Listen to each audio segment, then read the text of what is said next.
வணக்கம். Welcome back to indianmoney.com. நான் உங்களோட சனாராம். டெக்னாலஜி வளர்ந்து வரது நல்ல விஷயமா கெட்ட விஷயமா? ஒரு சைடு நல்ல விஷயம் அப்படின்னு சொன்னாலும் இன்னொரு சைடு பல வேலைகள் வந்துட்டு ஆட்டோமேட்டட் ஒர்க்ஸாக வந்து மாறிட்டு இருக்கு. அதாவது ரோபோட்ஸ் வச்சு செய்யறது, மெஷின்ஸ் வச்சு செய்யறது அப்படின்னு. இந்த மாதிரி பார்க்குறப்போ மனுஷங்களுக்கு இருக்கக்கூடிய அந்த ஒர்க் ஆப்பர்ச்சுனிட்டிஸ் கம்மி ஆகிட்டே தான் இருக்கு. நம்ம ஒரு 10 வருஷத்துக்கு முன்னாடி இப்போ கம்பேர் பண்ணி பார்த்தோம்னா நிறையா குறைஞ்சிருச்சு. இன்னும் 10 வருஷம் கழிச்சு பார்த்தோம் அப்படின்னா இப்போ இருக்கிறது இன்னமும் வந்து குறையும். ஸோ இந்த மாதிரி ஒரு சின்ன டிஸ்கஷன் தான் இன்னைக்கு வந்து இந்த வீடியோவில் வந்து செய்ய போகிறோம். அதாவது எந்த மாதிரி ஃபீல்ட்ஸ்லாம் ரோபோட்டிக்ஸ் வந்து நிற்கும், இல்லைனா இந்த மெஷின்ஸ் ஆட்டோமேஷன் அப்படின்ற ஒரு வார்த்தை எந்த மாதிரி இடங்கள்ல ஆளப்போகுது அப்படின்றத ஒரு சின்ன ஒரு டிஸ்கஷன் மாதிரி இப்போ வந்து பார்க்க போகிறோம். ஸோ எதுக்கு இந்த டிஸ்கஷன் இப்போ வந்து பண்ணணும் அப்படின்னு பார்த்தோம்னா, 10 வருஷம் முன்னாடி இந்த டிஸ்கஷன் நம்ம பண்ணியிருந்தோம்னா, அதாவது ஃபியூச்சரை பற்றி இந்த 2020 பற்றி யோசிச்சிருந்தோம்னா, இப்போ மேபி இதனால வேலை போயிருக்கிறவங்க இப்போ கஷ்டப்படுற அளவு கஷ்டப்பட்டிருக்க மாட்டாங்க. நார்மலி நம்ம வந்து ஃபியூச்சரை பற்றி பிளான் பண்ணுவோம். பட் இந்த ஒரு சைடில் பார்த்தோம்னா நம்ம எப்பயுமே அன்னவேரை தான் வந்து இருந்திருக்கோம். ரொம்ப இம்பார்ட்டன்ஸ் வந்து கொடுத்ததில்லை. ஸோ 2020 இதை பற்றி பேசலாம். ஸோ தட் 2030 மேபி இந்த மாதிரி குறிப்பிட்ட ஃபீல்ட்ஸில் வந்துட்டு ஆட்டோமேஷன் வந்துருச்சு, ரோபோட்டிக்ஸ் வந்து வந்துருச்சு, மெஷின்ஸ் தான் எல்லாத்தையுமே பண்ணுது அப்படின்னா நம்ம கொஞ்சம் தயாராக வந்து இருக்கலாம். நிறைய இண்டஸ்ட்ரீஸ் அந்த மாதிரி இருக்குது. நான் வந்து ஒரு சில எக்ஸாம்பிள்ஸ் எடுத்து இன்னைக்கு வந்து சொல்ல போகிறேன். ஃபர்ஸ்ட் எடுத்துக்கிட்டோம்னா கன்ஸ்ட்ரக்ஷன். முந்திலாம் ஒரு கட்டடம் வந்து கட்டப்படுது அப்படின்னா அங்கே ஃபுல்லாக ஹியூமன்ஸ் தான். எல்லாருக்கும் வந்துட்டு இந்த டெய்லி வேஜஸ் வந்துட்டு ஒர்க் கொடுத்துருப்பாங்க.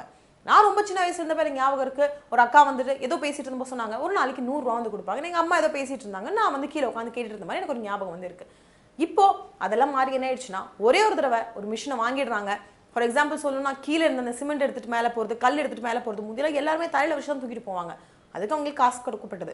ஆனால் இப்போ அந்த மிஷின் ஒரு தடவை வாங்கிடுறாங்க, மிஷின் ஒவ்வொரு தடவையும் கொண்டு போயிடுது. ஸோ இங்கே என்ன ஆச்சு அப்படின்னா, மனுஷங்களுக்கு அந்த ஒர்க் அப்படின்ற ஒரு விஷயம் வந்து ரொம்ப கம்மியாயிட்டு இருக்கு. ஸோ நம்ம என்ன பண்ண முடியும், நம்மளை வந்து எப்படி அப்கிரேட் பண்ணிக்க முடியும் அப்படின்ற ஒரு விஷயங்கள்லாம் நம்ம வந்து யோசிக்கணும். ரெண்டாவது எடுத்தோம்னா மேனுஃபேக்சரிங். நிறைய மேனுஃபேக்சரிங் யூனிட்ஸில் பார்த்தோம்னா இப்போ வந்து ஒன்று இந்த பெல்ட் மாதிரி ஏதோ போகுது, இல்லைனா ரோபோட்ஸ் வந்துடுச்சு, எக்கச்சக்கமான விஷயங்கள் இந்த மாதிரி வந்ததுனால மனுஷங்களோட அந்த ஒரு நெசசிட்டி, மனுஷங்க வேணும் இந்த வேலை பார்க்குறதுக்கு அப்படின்றது மாறி போயிடுச்சு. ஒரு சின்ன எக்ஸாம்பிள், கார் மேனுஃபேக்சரிங்லாம் எடுத்துக்கிட்டோம்னா முந்திலாம் அந்த நட்டு போல்டுலாம் மாட்டுறதுக்கு நம்ம தான் வந்து உட்காந்து மாட்டுற மாதிரி இருக்கும். இப்போ வந்துட்டு திடீர்னு ஜுன்னு ஒரு சத்தம் வருது, பார்த்தா எல்லாமே செட் ஆயிடுச்சு, அனுப்பி விட்டுறாங்க காரை. என்ன ஆச்சுதுனால அப்படின்னு பார்த்தோம்னா, 20 பேர் ஒர்க் பண்ணிட்டு இருப்பாங்க மேபி ஒரு கார் மேனுஃபேக்சர் பண்ணுறதுக்குன்னு வச்சுக்கலாம், அங்கே இங்கே ஒரு யூனிட்ஸில். ஆனால் இப்போ 4 பேர் 5 பேர்னு ஆயிடுச்சு. இப்போ மற்றவங்களோட வேலை அவங்க எப்படி வந்து சம்பாதிப்பாங்க, அவங்க என்ன பண்ண முடியும்? இந்த மாதிரி கொஸ்டின்ஸ் நம்ம தலைக்குள்ள வந்து நிறைய இருந்துகிட்டே இருக்கு. மூணாவது விஷயம், டிரைவர்ஸ். செல்ஃப் டிரைவிங் கார்ஸ் வந்துடுச்சு. இன்னும் கொஞ்ச நாளில் அது நம்மளோட இந்தியாவுக்கும் வந்துடும். இங்கே ஊபர் ஆகட்டும், ஓலா ஆகட்டும், எக்கச்சக்கமான இடங்கள்ல கார் டிரைவர்ஸ் இருக்காங்க. ஸோ அவங்களோட லைஃப் என்ன ஆகும், அவங்களோட ஃபியூச்சர் என்ன ஆகும்? இதுதான் வந்துட்டு அவங்க கோர் ஒர்க் அப்படின்னு வச்சுருந்தாங்க. நிறைய பேர் பார்ட் டைமாக பண்ணுறாங்க, ஸோ பிரச்சனை கிடையாது. கோர் ஒர்க் அவங்க டிரைவிங் தான், அவங்களோட ஸ்கில் டிரைவிங் தான் அப்படின்னா என்ன பண்ண முடியும்? இந்த மாதிரியான கொஸ்டின்ஸுக்கு நம்ம தான் யோசிச்சு வந்துட்டு கண்டிப்பாக ஆன்சர் எடுத்துக்கணும். இந்த வீடியோனால ஒரு சின்ன ட்ரிகர் தான் உங்களுக்கு அப்படின்னு நான் சொல்கிறேனே. ஏன்னா நிறைய இடத்துல வந்துட்டு நமக்கு ஏன் ஆன்சர் கிடைக்காது, பிகாஸ் இந்த கொஸ்டினை பற்றி நம்ம யோசிக்க மாட்டோம். இன்னைக்கு நான் உங்ககிட்ட இந்த எல்லா கொஸ்டின்ஸையும் வைக்கிறேன். இந்த கொஸ்டினுக்கான ஆன்சர் உங்களுக்கு வந்து கண்டிப்பாக வேணும் அப்படின்னா உட்காந்து யோசிங்க. நானும் வேற ஒரு வீடியோவில் இதுக்கான ஆன்சர்ஸோட கண்டிப்பாக உங்களை மீட் பண்ணுவேன். 4வது விஷயம் பார்த்தோம்னா இந்த ஃபாஸ்ட் ஃபுட். இப்போ வந்துட்டு குக் பண்ணுறது, இப்போ நம்ம ரோட்டில் நிறைய கடைகள் பார்க்குறோம். ஒரு தெருவுக்கு ஒரு 4-5 ஃபாஸ்ட் ஃபுட் கடை வந்துருக்கும். சின்னதாக ஒரு தள்ளுவண்டி மாதிரி போட்டிருப்பாங்க, எல்லாமே அவைலபிளாக இருக்கும், சூப்பர் டேஸ்ட்டாக இருக்கும். ஃப்ரைட் ரைஸ், நூடுல்ஸ் என்ன வேணால் வந்திருக்கலாம். அதெல்லாம் பண்ணுறது அங்கே இருக்கக்கூடிய அந்த ஷெஃப். ஸோ அவரோட ஃபுல் டைம் ஒர்க் என்ன அப்படின்னு பார்த்தோன்னா, ஈவினிங் ஒரு 5 மணி 6 மணிக்கு அந்த கடையை போட்டால் நைட்டு 12 மணி 1 மணி வரைக்கும் திறந்துருக்கும். நிறைய பேர் வருவோம், சாப்பிடுவோம். ஏன்னா நமக்கு வந்து கொடுக்கக்கூடிய அளவான காசு, நல்ல குவான்டிட்டி கிடைக்கும், குவாலிட்டி நல்லா இருக்குது, பிரச்சனை இல்லை, சாப்பிட்ருவோம். ஆனால் வேர்ல்டில் பார்த்தோம் அப்படின்னா இப்போ அதுக்கும் மெஷின்ஸ் வந்துருச்சு. இப்படியே வருது, சாஸ் போடுது, சால்ட் போடுது, அது போடுது, இது போடுது, எல்லாமே பார்த்தோன்னா மெஷின் அதை செட் பண்ணி வச்சுடுறாங்க. இப்போ அது இந்தியாவுக்கு வந்துடுச்சுன்னா நம்ம என்ன பண்ணுவோம்? இந்த மாதிரியான ஒர்க் பண்ணுறவங்க, ஃபாஸ்ட் ஃபுட் அந்த மாதிரி ஸ்டால்ஸ் வச்சுருக்காங்க, சின்ன கேன்டீன் வச்சுருக்காங்க, அவங்களோட ஃபுல் டைம் இன்கம் அதில் இருந்ததுன்னா என்ன பண்ண முடியும்? ஃபுட் குக் பண்ணுறதை விடுங்க, டிஷ் வாஷிங், அதாவது பாத்திரம் கழுவுறது, இது என்ன ஆகிட்டு இருக்கு அப்படின்னு பார்த்தோன்னா, நார்மலி வந்துட்டு ஒன்று யூஸ் அண்ட் த்ரோ கொடுத்தாலும் தூக்கி போட்டுருவோம். பட் பிளேட்ஸ் நிறைய யூஸ் பண்ணுவாங்க, ஏன்னா அது வந்து திரும்ப திரும்ப யூஸ் பண்ண முடியும். ஸோ வாஷ் பண்ணுறது ஒரு ஆள் தான் வந்து வாஷ் பண்ணுவாங்க. இப்போது அதுக்கும் மெஷின்ஸ் அவைலபிளாக இருக்குது. ஸோ அதை வந்து போட்டால் அப்படியே வாஷ் பண்ணி வெளியே வந்துடுது. ஸோ இந்த மாதிரி இந்த எல்லா ஜாப்ஸுமே வந்துட்டு ரோபோட்ஸ்னால மெஷின்ஸ்னால கம்ப்ளீட்டாக எடுக்கப்பட்டுச்சுன்னா இதை நம்பி இருக்கக்கூடியவங்களோட வாழ்க்கை என்ன ஆகும்? யோசிக்க வேண்டிய ஒரு விஷயம். 5வது விஷயம் விவசாயம். முந்தைய விவசாயம் அப்படின்னு எடுத்துக்கிட்டோம்னா அந்த ஃபர்ஸ்ட் ஸ்டெப்ல இருந்து லாஸ்ட் ஸ்டெப் வரைக்கும் எல்லாத்தையுமே பண்ணது மனுஷங்க தான் சொந்த கையால். ஆனால் இப்போ அதையும் வந்து பண்ணுறதுக்கு மெஷின்ஸ் உருவாக்கிட்டாங்க. அண்ட் நம்ம இந்தியாலையும் அது நிறையா வந்து வந்துடுச்சு. நமக்கு பார்க்குறதுக்கு ஓகே ஈஸியாக இருக்குது, ரொம்ப எஃபர்ட் இல்லை அப்படின்னு தோணுது. ஆனால் இதனால் எக்கச்சக்க பேரோட லைஃப் மாறி இருக்கு. என்னன்னு பார்த்தோம்னா அவங்களோட ஒர்க் இந்த மிஷின் செய்யறதுனால அவங்களோட இன்கம் இல்லாமல் போயிடுது.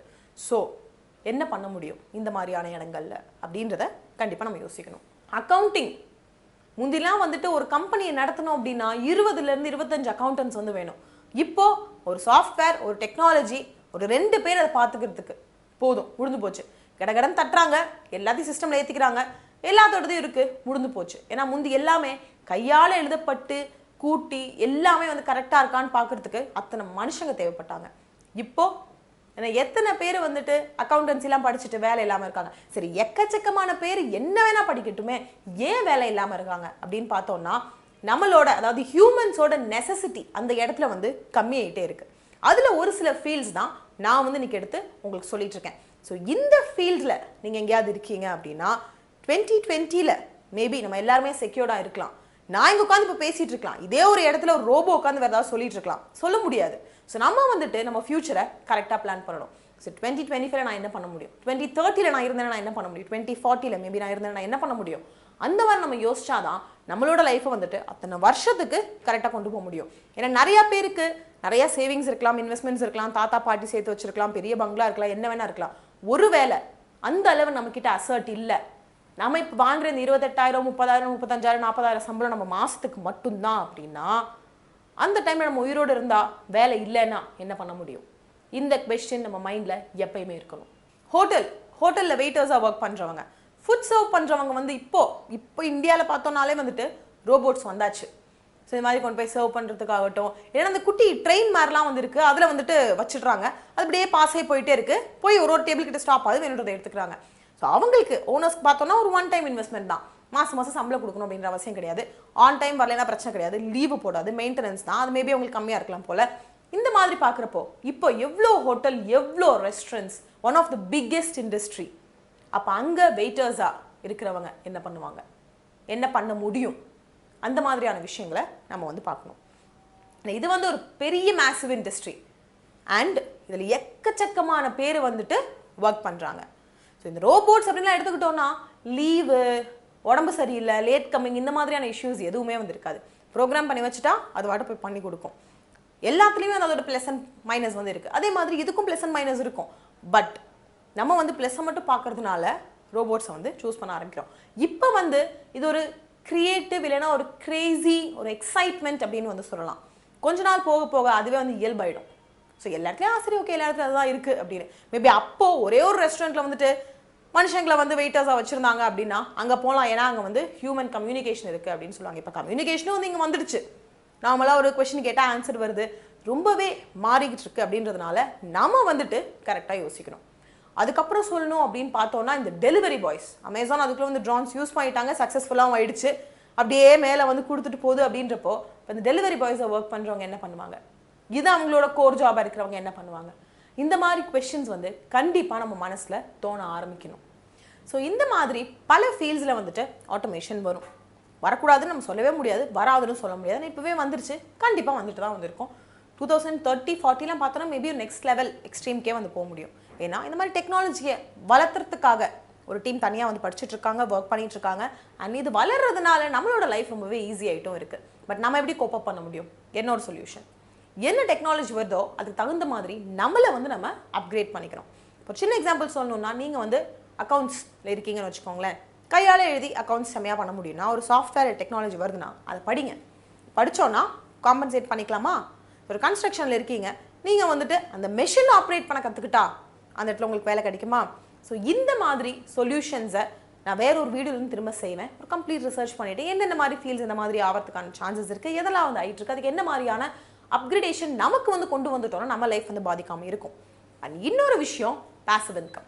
நான் சொன்ன மாதிரி உங்களோட கோர் இன்கம் ஒன்றா இருக்கலாம், ஆனால் அதை தவிர்த்து பல இன்கம்ஸ் உங்களுக்கு வந்து இருக்கணும். ஒரு சின்ன பிஸ்னஸ் செட் பண்ணிக்கோங்க, ஒரு சின்ன கடை செட் பண்ணிக்கோங்க, something R the other, so that இந்த கோர் இன்கம் அப்படியே போயிட்டாலும், ஏன்னா நமக்கு இப்போ வேலை எடுக்கிறதுலாம் வந்துட்டு 1 month நோட்டீஸ் பீரியட் கொடுத்துலாம் வந்து கம்பெனி எடுக்க மாட்டாங்க. நம்ம தான் வந்து சொல்லுவோம் நான் வந்து அடுத்த மாதம் போகிறேன் அப்படின்னு சொன்னால் அவங்க ரெடி ஆயிப்பாங்க. நம்மக்கிட்ட ஃபயர்ட் முடிஞ்சு போச்சு, அவ்வளோதான். அப்போ நம்ம என்ன பண்ண முடியும்? Stuck, completely stuck. ஸோ அந்த மாதிரி பிரச்சனைகள் வரக்கூடாதுன்னா கண்டிப்பாக வந்துட்டு நம்ம ஒரு பேக்கப் வச்சுக்கணும். ஏன்னா நான் சொன்ன மாதிரி சேவிங்ஸ் ரொம்ப ஈஸியான விஷயம் கிடையாதுங்க. 25,000 30,000லாம் சேலரி வாங்குறவங்களுக்கு ஒரு 10,000லாம் எடுத்து வைக்கிறது ரொம்ப கஷ்டம். ஆனால் 2,000 அப்படின்றது கண்டிப்பாக நம்ம ட்ரை பண்ணலாம்.